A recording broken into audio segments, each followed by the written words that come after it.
Miss Andrea Carter, the future Dr. Andrea Carter. See, I just put that all out in the atmosphere. Thank you so much for joining me today. Thank you for having me. I'm honored to be here today. So thank you so much. Take the time, first off, to introduce yourself and tell us about who you are and what you do. Thank you so much. I just want to say that I'm honored to be here. I'm very grateful for this opportunity, for this platform, to share with you my story of overcoming. I am Andrea Carter. I am a doctoral student, and I'll be graduating December 2020. I'm really grateful for that opportunity as well. I am an entrepreneur. I started a couple of charter schools. 2004, started a charter school for disenfranchised high school students, and it's still open. I'm not affiliated with that particular school, but right now my footprints are on that, and they have actually three campuses. Of course. I did provide consulting for a number of years after I left the organization. I went back home to Gary, Indiana, after I left for 20 years, and I started another school, a choice school for disenfranchised youth as well, and that school was open for about 5 years, and we were able to give back and provide reading strategies and math strategies for those students that were significantly achieving below grade level. Well, I'm an educator and retired educator after 22 years, so the educational process is really near and dear to my heart. Listeners know I talk about it continually, but from your perspective, especially working with and helping at-risk students to be successful, that is really a key component. And what would you say to parents? Because I find that it does take a village. It does take everyone. It takes the administration. Yes. It takes teachers. We're working hard every day. Yes. I remember. Yes. I haven't been retired that long. Yes. I remember that process. So what would you really say for parents? What important things would you give to parents? Absolutely, thank you. Great question. Great question. I've been in education for well over 25 years. First and foremost, I would like parents to know that they are their child's first teacher. They are their child's first teacher. And the second thing, and which is probably most important, is that the pipeline to prison is real. Yeah. The pipeline to prison is real. There is a direct correlation between our students' reading scores in the 3rd and 4th grade and the prison population. I would like to say research indicates like 95% of those incarcerated males, they are just about illiterate. Yes. And when we lost them, believe it or not, we lost them at 3rd and 4th grade. Because in 3rd and 4th grade, when they fail those reading tests, we begin to, in our country, we begin to assess those reading tests and look at those scores and gauge how many prisons we need to build. There's a direct correlation between that. And they want to say that it's an urban myth. Of course, it's not an urban myth. No. So the pipeline to prison is very real. And I would like to tell the parents that, you are your child's first teacher. We're living in a day and age where we have a significant number of young people that are illiterate. We're in a 911 situation as a people. We have all these distractions going on in our world right now, in our country right now. But it's really, really important that we teach our students those needed reading skills. There's a plethora of information out there to help parents teach their students. We need to make sure that our homes are literacy-rich environments. You can purchase books from Goodwills. You can have a library card, which is free. It's free, definitely free. The public library should be your best friend. Absolutely. It was in our house. It was our best friend. We came home with loads and piles of books. So if you are economically challenged and you cannot buy books, that is the best place to go, is the public library. So I'm a champion for the public library because you're right, it is free.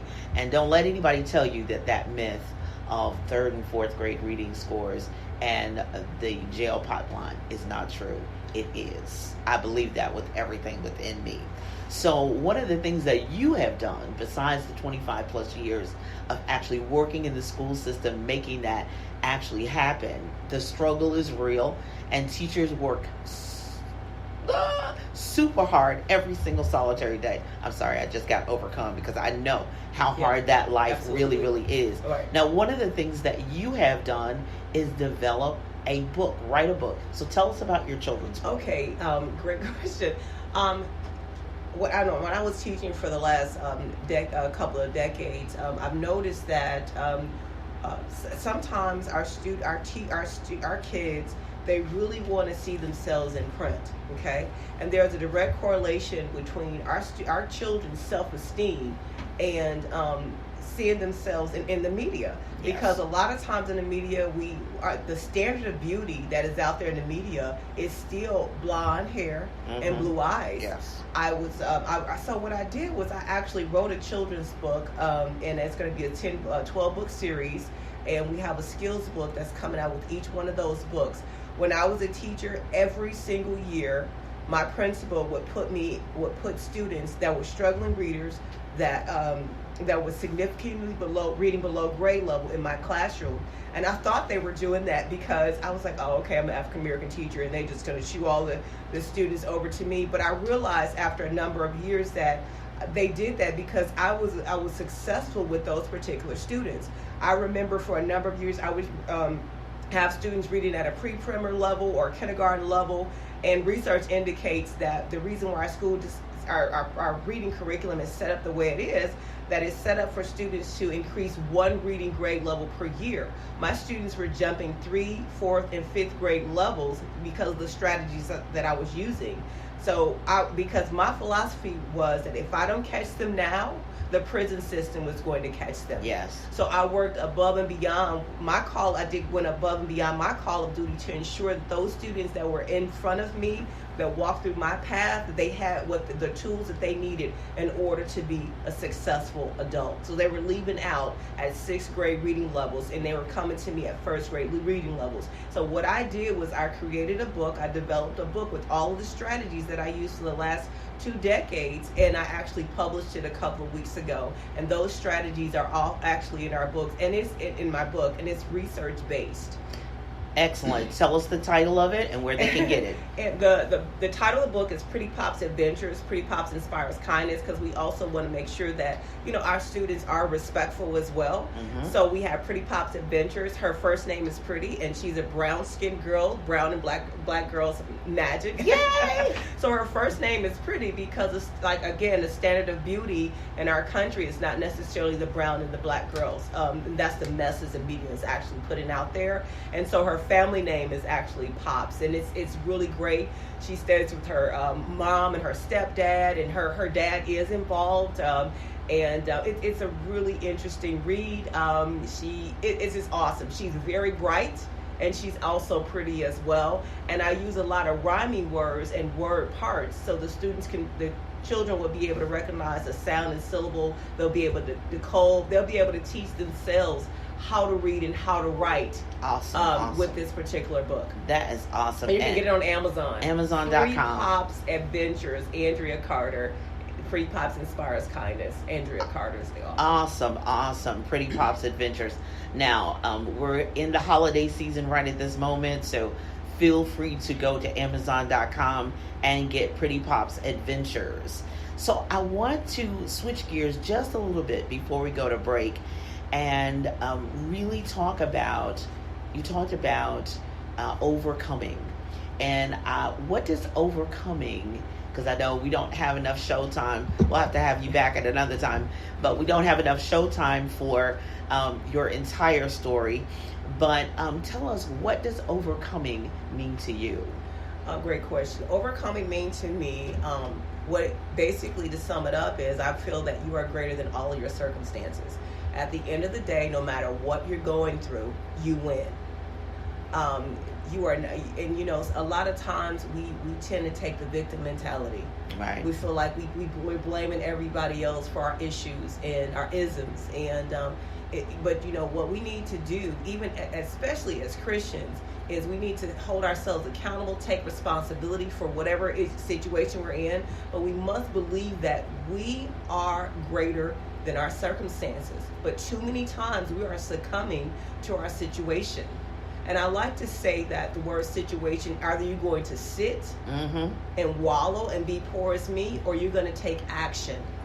What are you going to in that particular situation? And when we sit, we're saying that God is not great. Right. We're looking at life by ourselves, but we're not doing life by ourselves, Dr. Royston. No. We're doing life with God. And God says we overcome all things, right? Yes. That's what he says. He said that all things, not some things, all not things one are thing, possible. not Yeah. two things. All he things says are possible. that all things are possible if we quote unquote believe. Believe, right? exactly. So that is so true. And belief is faith. And you know what? I want to say that there's a big trend out here. Everyone is doing a vision board. But how can you do a vision board and you lack vision? Wow. And vision is nothing but faith. And those who, what did the Bible say? When we have like vision, we perish. We perish all the time. And that's what we're seeing. We walk away. I've heard people say, oh, I'm not doing a vision board because it doesn't work. But the Bible says, write your vision down plain. And he tells us that for a reason. And he says, believe on that vision. Look at that vision. Imagine yourself walking in it. Act as if it has already come to pass, because the Bible tells us when we pray, we act as if we believe that it's already there. Exactly. But we have to take action. That was the thing. Yes. Are you going to sit or are you going to take action? And I find a lot of people, they're like, well, they have all kinds of roadblocks in their way that, and a lot of it is in your mind. Yes. It's already in your mind. Yes. You haven't asked anyone. No one is even, you haven't even got to the point of saying no. You haven't even got to the point of, I had 25 people turn me down, because you haven't even asked the first person. Right. And I think that whole action step is really critical and really key. The sitting is easy to do. You know, the sitting and saying, woe is me, I can't do it, I'm a black girl, I'm a Spanish girl, I'm this, I'm that, I'm fat, I'm tall, I'm thin. I mean, we can all make excuses of what we can't do or what some society tells us. Oh, I don't have blonde hair, so they won't hire me. Well, then you create your own. You know, it's like the Tyler Perry thing. You create your own table. Don't keep begging people to sit at that table. So taking action, and we're going to be right back after this song, and I want you to talk just a little bit more about 2 to 3 things that people can actually take action with to create the vision that God has given them. We'll be right back.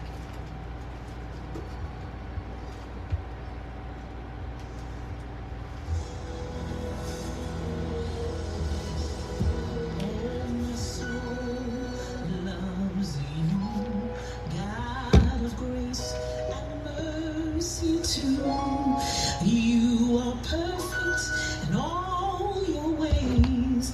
I must praise you all my days, all my